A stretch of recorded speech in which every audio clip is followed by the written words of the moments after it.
Well, we are at a very important segment of this gathering, and I have witnessed your excitement, Mr. Secretary General, during the signing ceremonies, and also when you were announcing some of the initiatives on the part of NATO in engaging with industries.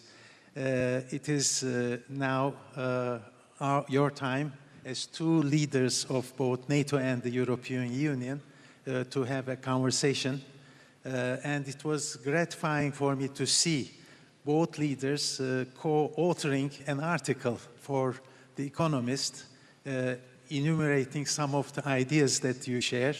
And in the article, one thing that struck me was that you argue that Europe's era to outsource much of its defense is over, and that deterrence is no longer with military capabilities, but also having our industries to produce more in a very speedy fashion and in a better way. So we still consider, of course, capabilities as something important.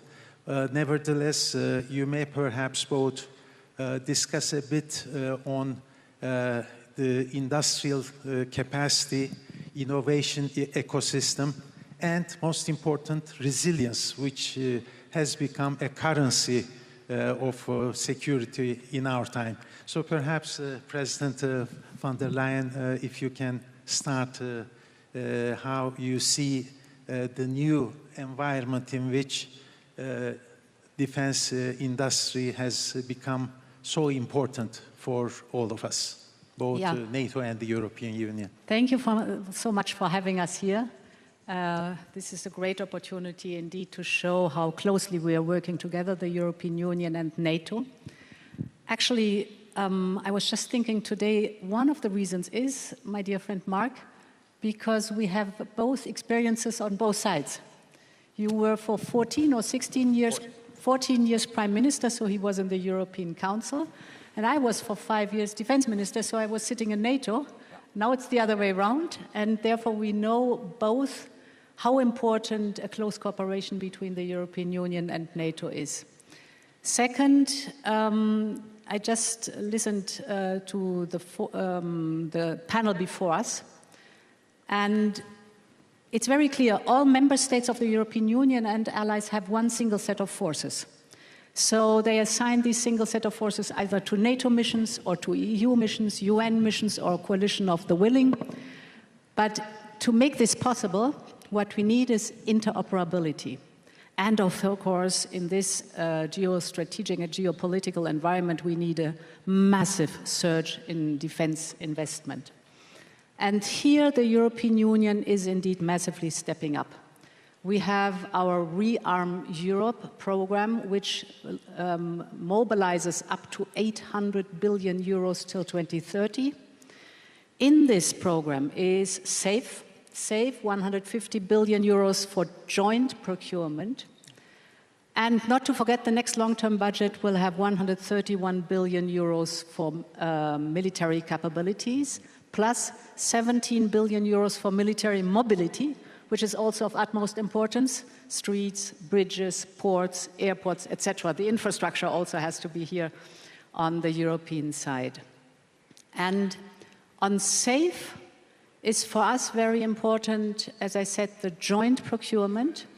Here we have good news. We have now 10 agreements worth 100 billion euros. SAFE is per design open also to partners and other countries. 35% of the cost components can go outside the European Union, but of course 65% have to be in the European Union, and that's the point how we strengthen the defense industrial base, because with this taxpayers' money we want, of course, a return on investment, and we want good jobs in Europe, we want research and development in Europe, so that's important for us. My last sentence on this: the door is more open than the 35% for countries outside the European Union. If there is a security and defense agreement signed, Canada is the first one to have done this. So these possibilities are also there. So you see a wide spectrum of investment. Yes. Well, Secretary General, if you can also share your perspectives. Well, basically, I totally agree. The great thing is we know each other so long, and of course, there is a clear division of labor we both agree on. So that's why we can strengthen each other's roles. So NATO is about command and control, capabilities, and standards. Basically, all the other things have to be handled by Europe. And the EU, of course, is crucial there. And 23 of NATO allies are also in the European Union. So most of the NATO allies are also a member of the European Union. And when you look at issues like, indeed, making sure the money is there, the 800 billion, crucial program. But also when it comes to, indeed, military mobility, when it comes to societal resilience, when it comes to developing the defense industrial base. This is all what Europe, the EU, is working on. You appointed Andrius Kubilius, the first defense commissioner, I think in the history of the European Commission. He is working on that with a specific focus under your leadership, and I think that's all evidence. And we've got to do this because the threat is there. We cannot continue as we did, being over-reliant on the United States. We need this much stronger Europe in a stronger NATO. And we can only get there when we work together seamlessly as one, using and leveraging each other's strength. And that's what we are doing. Well, we all know that it is important for Europeans to strengthen their strategic responsibility. I rather prefer using strategic responsibility rather than autonomy in order to have the transatlantic bonds as strong as ever. While doing so, of course, NATO is most appreciative of the initiatives taken by the European Union. You mentioned SAFE. Of course, there are many others, European Defence Fund, PESCO, EDIRPA, Rearm, and of course, in creating capabilities, translating cash to capabilities, the European Union needs to look not only to the capabilities of the member states, and Europe is more than the European Union. And I would like to ask to you, President Ursula von der Leyen, since the audience here is also including Turkish participants, how you see the involvement of non-EU allies. You mentioned Canada, but there are others, including Turkey, a way forward to properly involve Turkey in such projects. If you can touch upon it, I'm sure they will be quite receptive. Yes. Turkey is one of the largest armed forces within NATO, of very big importance, and has always played an important role in the alliance, but also, of course, in our relationship with the European Union. And as I said, if you only look at SAFE, which are the 150 billion euros, 35%, that's a lot, is open to work, for example, together with Turkey. But the 800 billion up to 2030 is the decision of the member states how to invest their defense allocation in order to fill the gaps. So there's a wide opportunity to have a very close cooperation with each other.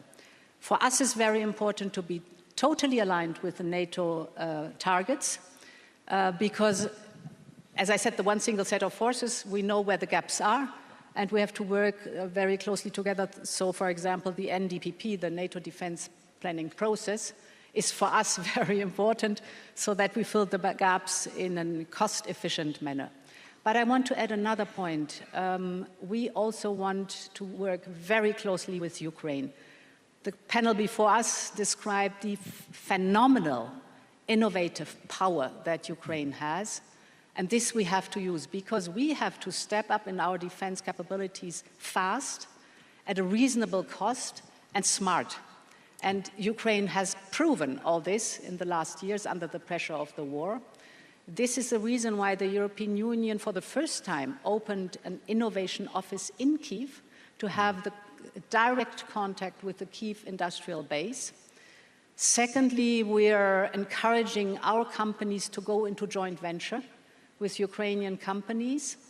And thirdly, we as a European Union are working on a longer-term partnership in order to look how to boost our cutting-edge technology base in our defense industrial base in the European Union together with Ukraine. We can learn a lot from Ukraine, and we have to learn a lot because they are not only highly innovative, but also battlefield experienced. So this whole picture shows how much we are stepping up here together with NATO because we share the same interests and we share the same values and we know what's up. Secretary General, you in your remarks told that the priority for Ankara summit would be also to have a proper follow-up of the Hague summit meeting with the decisions taken there. Of course, when European allies elevate their contributions in burden sharing, it should not translate itself to decoupling. Transatlantic bond to maintain it is of vital importance.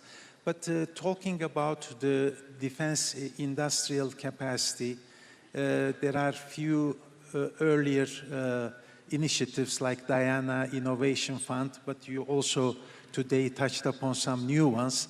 What would be the priorities for NATO in years ahead to focus and deliver, and what industrial community could expect and what you expect from them? Basically, the priority is for our defense industrial base in Europe, in Canada, in the US to produce more. We are making progress. It's really getting much better. You see in Europe, more production lines, more factories being opened. I mentioned in my short speech the ammunition, which is really, when it comes to the output, it's a huge increase in production. But we need this across the defense industrial base, again, in Europe, Canada, and in the US. Because Russia has the whole of its economy now on a war footing. So the car industry in Russia is producing for the war effort. And that means that we've got to do this also in Europe, Canada, and the US. And what we are seeing at the moment is a transformation which is unparalleled since the end of the Cold War, where Europe is taking so much more responsibility for the conventional defense of NATO, of this part of NATO territory, with still a strong US presence, also going forward, both nuclear and conventional. But it is a NATO transformed, where the US has a strong partner in Europe, much stronger than it was only 4 or 5 years ago. Therefore, the whole of NATO is stronger. As the German defense minister said the other day, to stay transatlantic, we have to become more European. And that's exactly what is happening. And you see some of the key leadership roles in NATO now being taken over by Europeans. You see the Europeans taking the lead on Ukraine and the support for Ukraine, with still crucial supply from the US, but paid for by European and Canadian allies. We see it again with some of the commands in NATO taking over by Europeans. We see the forward land forces more and more Europeanized. We're still US presence, and also the 3 centuries, Baltic, Arctic, and Eastern, very much European dominated. This is what we need. So this cooperation between NATO, European Union, is leading to a transformation which, again, is unparalleled. And we need it because in the end, it makes us stronger.